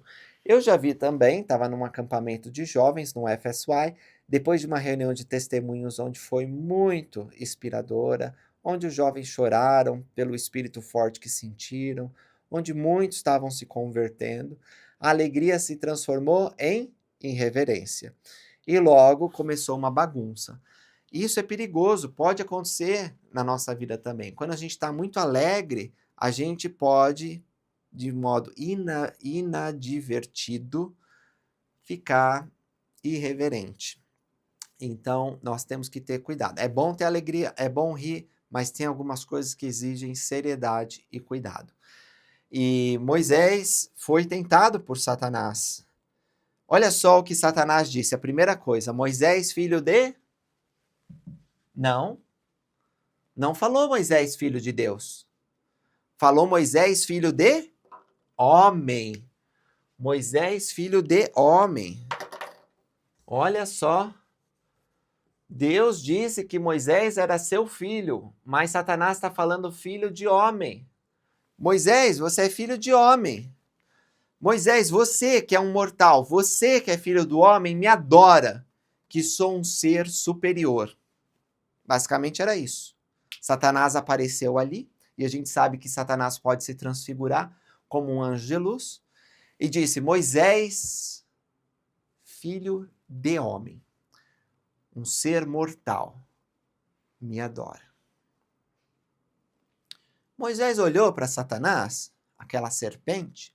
Moisés, aqui, Satanás não apareceu como uma cobrinha não, tá, gente?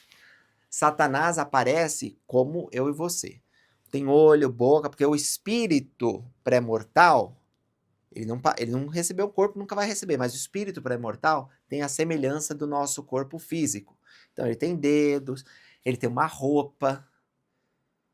Ele apareceu e ele disse: adora-me. Moisés olhou bem para ele, disse assim: quem que é tu? Eu sou um filho de Deus.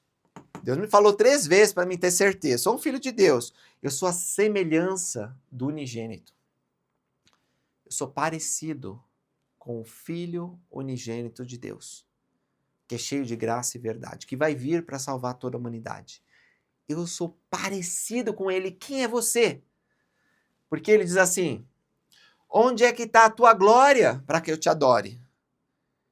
E como se não bastasse. Moisés falava, hein? Moisés era duro. Para ele enfrentar Satanás assim, ele já foi dizendo: ó, eu não poderia olhar para Deus a não ser que sua glória estivesse sobre mim e eu fosse transfigurado perante ele. Mas posso olhar para ti como um homem natural. Então Moisés reconheceu que ali Satanás estava no nível inferior. Não é certamente assim? Bendito seja o nome de meu Deus, pois seu espírito não se apartou completamente de mim. Por outro lado, onde está a tua glória? Porque para mim é treva. Eu posso discernir entre ti e Deus. Pois Deus disse-me: adora a Deus, porque só a ele servirás. Vai-te, Satanás, disse Moisés. Não me enganes, pois Deus me disse: tu és a semelhança de meu unigênito.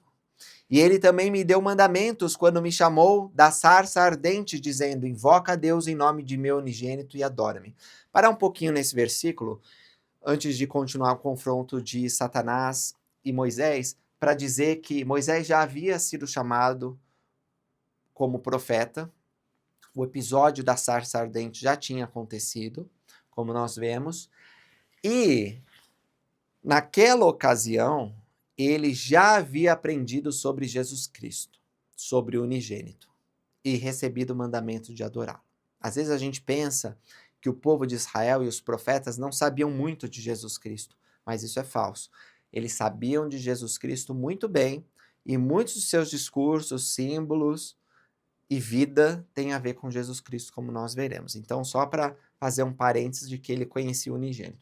E aí diz assim: e também Moisés disse: não cessarei de invocar a Deus, porque tenho outras coisas a perguntar-lhe, pois sua glória tem estado sobre mim, portanto posso discernir entre ele e ti.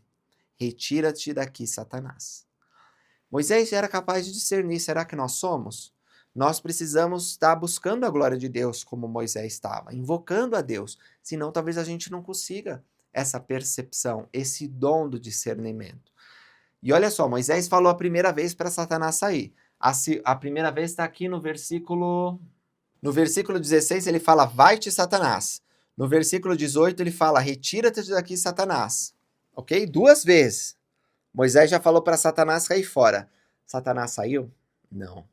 Quando Moisés deu esse discurso, Satanás clamou com alta voz e brandou sobre a terra e ordenou, dizendo: eu sou unigênito, adora-me. E aconteceu que Moisés começou a temer muito. Por quê, meus irmãos e irmãs? Satanás, ele era um anjo de luz, ele era Lúcifer. Ele tinha autoridade na presença de Deus, mas ele caiu. O conhecimento e capacidade que ele tinha não eram como o de Jesus Cristo ou de Deus, mas eram grandes. E quando ele cai, ele jura destruir a humanidade. E ele faz tudo o que pode, junto com seus seguidores, que são os demônios, para nos destruir. E ele tem poder sobre os elementos decaídos dessa terra. Ele tem conhecimento. Ele é velho, ele observou, ele tem memória, ele sabe o que aconteceu na vida pré-mortal. Então ele usa todas essas coisas para procurar nos destruir. E ele, para ver como ele tem esse poder, quando Moisés começou a temer muito, Moisés viu a amargura do inferno. Nossa, que visão terrível. Não obstante, clamando a Deus, recebeu forças e ordenou, dizendo: retira-te de mim, Satanás, porque somente a este único Deus adorarei, o qual é o Deus da glória. Terceira vez que ele manda Satanás ir embora. Mas Satanás não vai. Então Satanás começou a tremer e a terra estremeceu. Olha só como Satanás tem poder sobre os elementos desta terra, que está decaída. Ele fez com que a terra tremesse. E Moisés também começou a ficar com medo, porque ele estava enfrentando com coragem, estava peitando o diabo.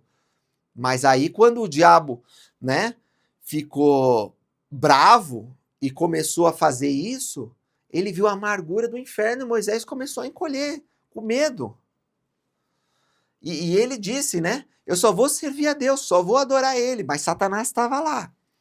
E Moisés recebeu forças e invocou a Deus, dizendo, em nome do unigênito, retira-te daqui, Satanás. Quando Moisés recebe forças e invoca Jesus Cristo e diz, em nome do unigênito, retira-te daqui, Satanás, o diabo não pode ficar.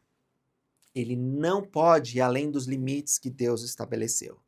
E o sacerdócio que Moisés havia recebido de Jetro, o sacerdócio maior, que é o sacerdócio de Melquisedeque, lhe dá a condição de dominar, segundo a vontade de Deus, e expulsar os demônios. E assim Moisés, usando o sacerdócio, no nome de Jesus Cristo, finalmente expulsa o diabo.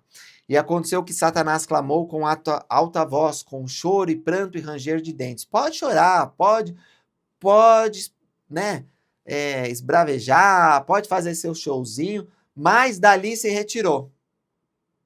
Não vai ficar. Cai fora. Sim, da presença de Moisés, de modo que ele não viu mais.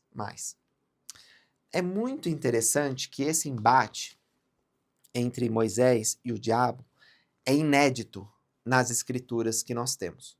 A gente não encontra isso aqui no Velho Testamento. Mas, como a restauração é maravilhosa, né? Deixa eu mostrar uma coisa para vocês que eu estava pesquisando nos pergaminhos antigos e na literatura que é considerada apócrifa, né? Porque nós vemos que existem alguns documentos, como a Assunção de Moisés e o Apocalipse de Moisés e também o Apocalipse de Sofonias, que falam sobre o embate de Satanás com Moisés. Alguns desses registros, é verdade, falam de uma ocasião diferente, quando Moisés ele morre, Miguel e Satanás vão disputar pelo corpo dele, né? Alguns falam sobre isso. Mas ainda que isso não tenha acontecido, a gente sabe que não aconteceu porque Moisés foi transladado, é um resquício de que Satanás tinha esse interesse de combater Moisés. E na literatura que eu falei para vocês do Apocalipse de Sofonias, Moisés conta sobre Adão e Eva, mas Moisés aparece como uma força que se opõe ao mal. E aqui está mostrando que ele realmente se opôs ao mal pelo poder do unigênito. Então, esses registros que Joseph Smith não conhecia, que estavam longe dele, porque não haviam sido traduzidos, não poderiam basear essa história. Isso daqui realmente é fruto da revelação. É incrível, é uma evidência de que Joseph Smith foi um profeta. Moisés prestou testemunho do que aconteceu, mas por causa da iniquidade não está entre nós. Aconteceu que quando Satanás se retirou da presença de Moisés, Moisés levantou os olhos aos céus, estando cheio do Espírito Santo, o qual presta testemunho do Pai e do Filho. Invocando o nome de Deus, tornou a contemplar sua glória, porque ela estava sobre ele, e ouviu uma voz dizendo: Bendito és tu, Moisés, porque eu, Todo-Poderoso, te escolhi. Deus permitiu que Satanás tentasse Moisés e que Moisés resistisse pelo poder do unigênito. Moisés precisava dessa experiência. Ele conheceu a glória de Deus, ele conheceu as profundezas do inferno, e com esse conhecimento ele podia enfrentar desafios sobre-humanos que ele teria no Egito. Desafios que implicavam em retirar um povo que estava 400 anos escravizado e também as murmurações por 40 anos antes de entrar na Terra da Promissão. Ele precisava desse tipo de experiência. Isso aqui vai ajudar ele a se refinar e se tornar realmente parecido com o Filho de Deus. Tanto é que a gente vai ler mais para frente que Moisés era um homem muito manso, porque ele aprendeu do alto os atributos de Cristo. E o Senhor garante para ele: serás mais forte que muitas águas, pois elas obedecerão o teu comando como se fosses Deus. Nossa, a gente sabe, né, que Moisés vai partir o mar, mas incrível, ele tem essa promessa, essa garantia de Deus. Eis que estou contigo, sim, até o fim de teus dias, pois libertarás meu povo do cativeiro, sim, Israel, meu escolhido. E aconteceu que enquanto a voz ainda falava, Moisés olhou e viu a terra, sim, toda ela.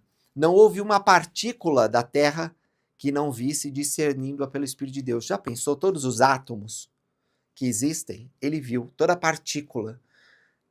Não dá, meus irmãos, para a gente entender isso, a não ser que a gente seja transfigurado. E ele foi. E também viu seus habitantes, e não houve uma só alma que não tivesse visto, discernindo-as pelo Espírito de Deus.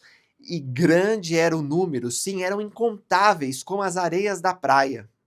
Ele viu muitas terras, a visão dele não parou com esse planeta, porque ele viu esse planeta, todas as almas que estavam vivendo ali, e aí começou a ver outras terras. Cada um desses planetas, dessas outras esferas se chamava Terra. E havia habitantes em sua superfície. Isso é incrível. Isso é incrível, porque você não vai encontrar outra teologia como essa. Falando sobre, não é ETzinho de antena verde, que pega e faz experiência com a gente, não é isso. Mas existe vida em outros planetas. Está aqui, numa escritura que foi restaurada em nossos dias. Deus está falando que existe vida em outro planeta. Havia habitantes em sua superfície, outros planetas, e digo mais, esses planetas se chamam Terra. E esses outros planetas que se chamam Terra têm habitantes. E Deus cumpre seu plano de salvação. E com exceção do ministério de Jesus Cristo que se deu nesse mundo, esses outros recebem o ministério por meio de visitação do Filho de Deus e aprendem a verdade, progridem, podem ser exaltados. Uau!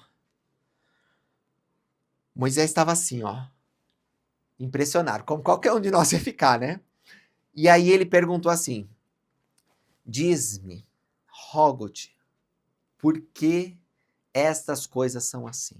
E por meio de que as fizeste? Então vamos anotar essas duas perguntas de Moisés. Eu acho importante a gente anotar. E a segunda pergunta é: por meio de que as fizeste?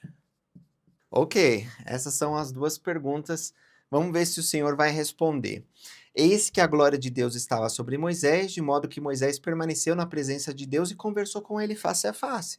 O Senhor disse a Moisés: fiz essas coisas para meu próprio intento. Aqui a sabedoria e em mim permanece. Em outras palavras, Moisés, essas coisas são assim porque eu quis. Eu fiz porque eu quis, para o meu próprio intento. E aqui a sabedoria e em mim permanece. Ou seja, eu não vou te contar. Basicamente é isso, ó. Em mim permanece. Talvez Moisés, apesar da grande visão que teve, não poderia saber todas as coisas naquele momento. E o Senhor pôs um limite no que ia explicar para ele. Diz, ó, essas coisas são assim porque eu quis, do meu próprio intento. E essa sabedoria permanece comigo. Pela palavra, agora a segunda pergunta, aí já fala um pouquinho mais, ó, diz assim: pela palavra de meu poder criei-as, a qual é meu filho unigênito, que é cheio de graça e verdade. Então, ele cria a partir do Filho de Deus, que é o unigênito, que é Jesus Cristo. Jesus é o verbo, é a palavra de ação, é através do Filho que Deus cria todas as coisas. E ele diz mais ainda: ao primeiro homem de todos, chamei Adão. Isso é muito interessante, essa resposta, porque eu dei uma pesquisada aqui no que significa Adão no hebraico, e essa palavra, ela se liga à palavra terra, solo, argila. Então, por que será que o Senhor parece que está dando a seguinte explicação? Adão significa muitos. Isto, olha que interessante, é que Adão, às vezes, é usado de forma coletiva como humanidade. Então, Adão significa homem, né, um nome próprio, Adão, que vem por ele ter sido criado do pó da terra. mas também significa humanidade, os filhos de Adão. E é por isso que tem a palavra muitos. Achei isso fantástico. Então, Adão, isto é, muitos. Só que Deus, ele diz assim, eu vou te fazer um relato, Moisés viu um monte de coisa, viu vários mundos, vários planetas, e o Senhor diz, eu vou te fazer um relato apenas sobre esta terra e seus habitantes, pois eis que há muitos mundos que pela palavra de meu poder, por Jesus Cristo, passaram. Há muitos mundos que agora permanecem, são inumeráveis para o homem, mas todas as coisas são inumeráveis para mim. Então, inumeráveis para o homem não podem ser contabilizadas. Para Deus, podem ser contadas porque Deus as conhece. Então, para nós, não dá para saber, mas para Deus, ele sabe tudo e conhece tudo. E aconteceu que Moisés falou ao Senhor, dizendo, sê misericordioso para com teu servo, ó Deus, e diz-me o que concerne essa terra. Moisés falou, tá bom, já entendi que eu não posso saber de tudo. Mas me fala pelo menos, não precisa ser inumerável, mas me fala pelo menos sobre essa terra em que me encontro, e seus habitantes e também seus céus. Então teu servo ficará satisfeito. Aí você vê qual que é a outra pergunta de Moisés agora. Moisés quer saber sobre... Aí Deus vai começar pelo final, ele vai dizer assim, os céus, Moisés, os céus, no plural mesmo, céus. Os céus, no plural, são muitos. Muitos. Não tem como eu te ensinar tudo agora, meu filho. Eles são inumeráveis para o homem. Entra numa mentalidade que você não vai conseguir receber agora. Porque você precisa estar numa condição, lembra, receber aquele urim tumim que eu falei no comecinho? Uma condição exaltada. Então não tem como. Os céus são muitos. São inumeráveis para o homem, mas são inumeráveis para mim, pois são meus. E assim como uma terra passará e o seu céu, aí ele está dando um significado para céu que é assim, tem o planeta Terra e tem o céu atmosférico, não é? A gente chama isso de céu. Então ele está falando, uma terra vai passar bem como o seu céu. Esse é um significado da palavra céu. Assim outra surgirá, e não há fim para as minhas obras, nem para as minhas palavras. Só que existem outros significados para a palavra céus. Moisés sabia disso, por isso que ele usou no plural. Ele associou uma terra a muitos céus. Por quê? Porque nós aprendemos em outras escrituras que a palavra céu, ela pode significar o mundo dos espíritos, que é chamado também de paraíso. Ela pode significar a morada final que nós vamos receber, que são os reinos de glória. E nós sabemos que existem pelo menos 3 reinos de glória, né? O celestial, o terrestrial e o telestial, representado por Paulo como a luz do sol, da lua e das estrelas. Então, realmente existem muitos céus. Em alguns apócrifos a gente lê sobre 7 céus. Paulo disse que foi elevado até o 3º céu, querendo dizer que conheceu o reino celestial. Moisés queria saber sobre isso, mas Deus pôs um limite, porque ele sabe nossa capacidade, o que nós precisamos. Então, ele disse o seguinte, Moisés, vem cá. A minha obra e a minha glória é levar a efeito a imortalidade e a vida eterna do homem. Então, eu sei que você está animado. Eu sei que você está vendo coisas grandiosas, eu sei que você quer saber mais, é bom querer saber mais. Mas toda essa visão, você tem que levar em consideração o fim, a finalidade. Por que tudo isso existe? É para levar a efeito a imortalidade e a vida eterna do homem. Tudo isso aqui existe para que você, o homem nada é, menos que o pó da terra, mas ao mesmo tempo é meu filho. Lembra? Você não é só filho de homem, você é filho de Deus. Essa é uma coisa da nossa doutrina que é incrível, que infelizmente meus irmãos e irmãs de outras religiões não acreditam. Eu fiquei impressionado, porque eu nasci na igreja. Eu nasci na Igreja de Jesus Cristo dos Últimos Dias. Então, para mim, isso é uma doutrina básica. E quando eu aprendi que outras religiões não tinham essa visão, eu fiquei, de boca aberta. Como? Vocês não leem a mesma Bíblia que a gente lê? Com todo respeito, tá? Mas esse foi meu sentimento. Como é que vocês acreditam que nós não somos filhos de Deus, sendo que fala na Bíblia que nós somos filhos de Deus? As outras religiões cristãs acreditam que nós somos criaturas. É criatura, nós somos criaturas. Nós só somos filhos de Deus, simbolicamente, quando nós somos batizados. Que isso? Que apostasia! Moisés aprendeu que somos filhos de Deus e eu testifico para você que está me ouvindo é um filho de Deus. A semelhança do unigênito. Você não é uma criatura. Você não é um acidente do universo. E você não se torna filho apenas se você é obediente. Existe sim os filhos do convênio, quando nós nascemos de novo. Existe essa doutrina, é importante. Mas aqui, meus irmãos, eu quero garantir para vocês que mesmo que você seja desobediente, você continua sendo filho de Deus. Mesmo que você não honre seus convênios, Deus continua te amando. Isso é incrível. E aí, essa é a perspectiva que vai ajustar o eixo e que Moisés vai finalmente entender o que Deus quer ensinar para ele. Moisés, meu filho, falar-te-ei a respeito dessa terra na qual estás, e escreverás as coisas que te direi. E no dia em que os filhos dos homens menosprezarem minhas palavras e tirarem muitas delas do livro que escreverás, Deus então levantará outro semelhante a ti, ou seja, alguém que tem autoridade como você tem, que tem capacidade de ver coisas que o homem natural não consegue ver. Esse que será um profeta fará com que essas coisas estejam ao alcance dos filhos dos homens. É Joseph Smith, ele está falando do profeta Joseph Smith. E essas palavras foram ditas a Moisés no monte cujo nome não será conhecido entre os filhos dos homens, e agora elas são ditas a ti, Joseph, que está traduzindo. Não as mostre senão aos que creem, assim seja. Amém. Agora as escrituras estão públicas, né? Mas apenas entendem aqueles que creem. Essa é a visão, e Moisés vai aprender sobre essa terra, e essa é uma introdução para o Gênesis, mas que incrível, não é? Eu sei, irmãos, demorou pra caramba essa aula, nossa mãe.